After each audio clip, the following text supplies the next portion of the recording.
Assalamualaikum warahmatullahi wabarakatuh. Jumpa di video Tata kali ini. Ini adalah tafsir surat An-Nas 43. Rasulullah Shallallahu Alaihi Wasallam bersabda, berdirilah dan salatlah kamu. Berdirilah dan salatlah kamu. Maka aku berdiri dan salat. Setelah itu aku duduk lagi dan beliau Shallallahu Alaihi Wasallam bersabda, Ya Aba Dharin ta'awwad billah min syarri syayatinil insi wal jin. Hai Abu Dzar, mohonlah perlindungan kepada Allah dari kejahatan setan manusia dan setan jin. Aku bertanya, wahai Rasulullah, apakah setan manusia itu ada? Beliau Shallallahu Alaihi Wasallam bersabda, ya ada. Aku bertanya, wahai Rasulullah, bagaimanakah dengan sholat? Rasulullah Shallallahu Alaihi Wasallam menjawab, khairu mawdu'in man sya'a qalla wa man sya'a aktsar. Sholat adalah sebaik-baik pekerjaan.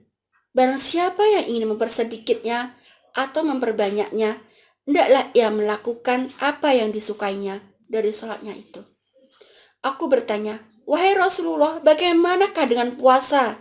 Rasulullah Shallallahu Alaihi Wasallam menjawab, fardhum mujazzi'un wa indallahi mazid. Amal fardu yang berpahala dan di sisi Allah ada tambahannya.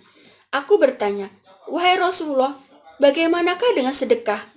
Rasulullah Shallallahu Alaihi Wasallam menjawab, pahalanya dilipat gandakan dengan kelipatan yang banyak. Jadi kalau kita sedekah, misal 100.000, nanti dibayar dilipat gandakan oleh Allah, yaitu 1 juta. Maka 100 kalinya kayak gitu. Kalau kita sedekah 1 juta, akan dibalas 10 juta. Atau dibalas rezeki banyak. Rezeki bukan uang, banyak sekali. Kayak gitu, ada harta, ada anak, ada teman, ada rezeki bisnis atau pekerjaan, atau banyak sekali kayak gitu. Aku bertanya, manakah sedekah yang terbaik, wahai Rasulullah? Rasulullah Shallallahu Alaihi Wasallam menjawab, jadun mim mukillin awsirin illa fakir. Hasil jerih payah dari orang yang merasa sedikit atau yang dilakukan dengan sembunyi-sembunyi kepada orang yang fakir. Aku bertanya, wahai Rasulullah, nabi manakah yang paling pertama? Beliau menjawab, Adam. Aku bertanya, wahai Rasulullah, apakah dia seorang nabi? Nabi Shallallahu Alaihi Wasallam menjawab, ya, dia seorang nabi dan juga orang yang pernah diajak bicara langsung oleh Allah Subhanahu wa Ta'ala. Aku bertanya, wahai Rasulullah, ada berapakah para rasul itu? Rasulullah Shallallahu Alaihi Wasallam menjawab, 311 orang. Jumlah yang cukup banyak.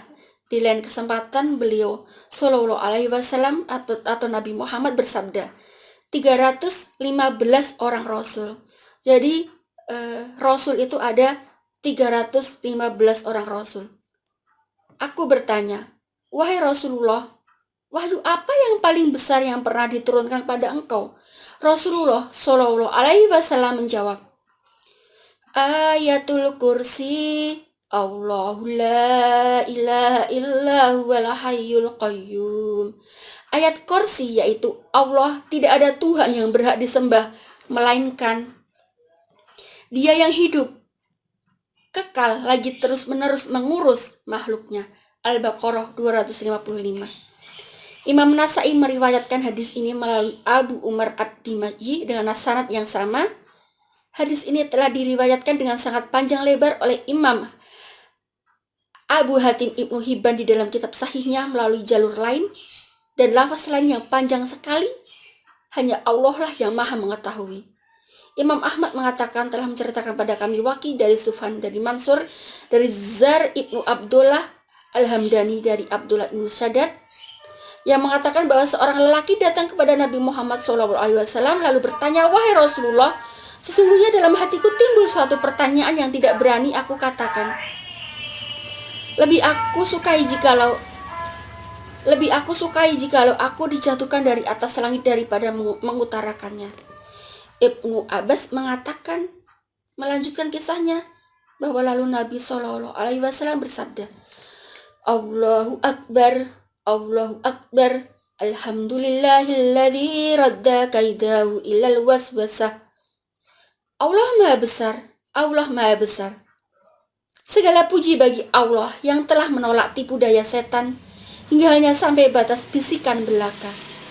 Imam Abu Daud dan Imam Nasai telah meriwayatkan melalui hadis mansur.